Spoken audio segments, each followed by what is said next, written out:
Now let's take a look at this motor from a little different angle. Now suppose this wasn't my motor and I didn't know its history. But like any good doctor, I have to look at the signs of the patient. I know it sounds stupid, but it's true. To figure out what the damage is, what caused it, and how to correct it.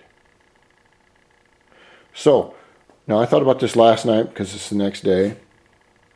What I can see so far, if you look at this piston, and we can do this on high resolution, I believe. There's lots of pits right there, which I don't know what caused that. Exactly. That looks like a tiny piece of metal that's done that. But usually if that would have happened, it would have totally destroyed the cylinder. Now the pistons look okay. I have a little bit of seizing in the back. In the front, that means it's getting too hot, but just a little, which explains my temperature problem. Now the top of this piston should be nice and smooth and kind of rounded. God, look at that. Dude, look at this. Right here. See if I can get a flashlight on that. I just saw that right now. Look at this.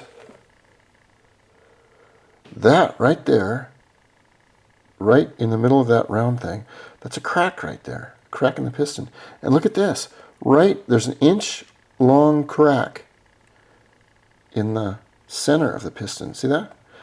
An inch long crack, and then off to one side there's a crack where the crown has been shoved in. So we have to ask ourselves, what did that? So we come over and we look at the head, which is going to tell us a different story. Now, if we place this in the same geometry as the piston, we have the front and we have the back. The back half is where it's all damaged. Also, it's all smooth. And it's pitted right here, and that's no problem. I can fix that. But what we have here is where the piston has slapped right up here against the top of the head. Now that's my fault because I came up with some great JB Weld head gasket that didn't quite work out. But it was a nice theory. At least it didn't blow the whole motor. So what we have here is we have, from a doctor's point of view, we have a piston slap from right there around the back of the head to over to right here. Also, you want to look for any places that are wet or could be leakage. Now, this area right here, this tiny little strip by the holes, is supposed to be nice and clean because nothing is supposed to, as you can notice right here, this carbon area should not be there. What that carbon area tells me is that that is a leak where the exhaust and the compression has been blowing out and into the water area right here. So I know there's a leak right there. What's happened is, and I didn't account for this because I mainly build these motors in the winter, is that the pistons get hot, the rods get hot, everything expands just a little bit. And when that happens, you don't want to hit in the top of your cylinder. Now, so I look at that and I say to myself, okay, well that happened. Now, an average mechanic would, oh, just replace the piston, it's fine. Well, maybe, maybe not. The piston's connected to a lot of things. First thing, if you have piston slap, the needle bearing in here may be damaged. The bearings in the crank, right down there in the middle, could be damaged.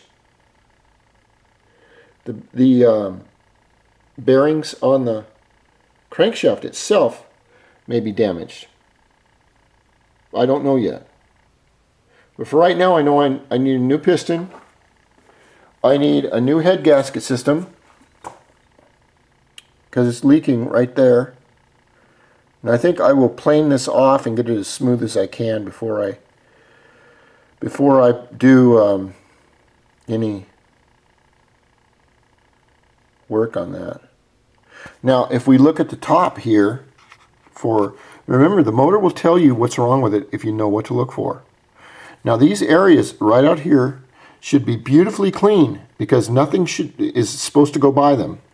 Now we look here, we look here, we look here. These 3 quadrants, it's fine. This next quadrant right here has got, if you'll look, it has exhaust particles right there. Now, that corresponds with this area right here,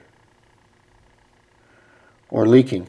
Now if it leaks, it's not supposed to leak. The motor is a sealed air pump, and that's supposed to give you compression. If you lose compression through the head like that, it's basically wrecking the engine.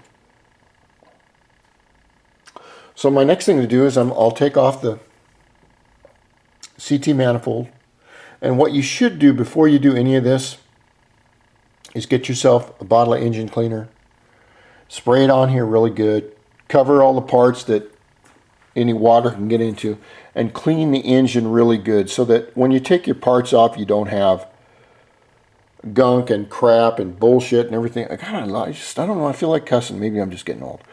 You don't have a lot of crap that's falling into the engine because it doesn't help. And like I said, the next thing is, if you have a completely clean, pristine engine, then the next time you take it out, just like right here, it will show where your problems are. So that's just using my mind, and right now I'm going to think about it and go take my moped for a victory lap downtown and make all the people jealous.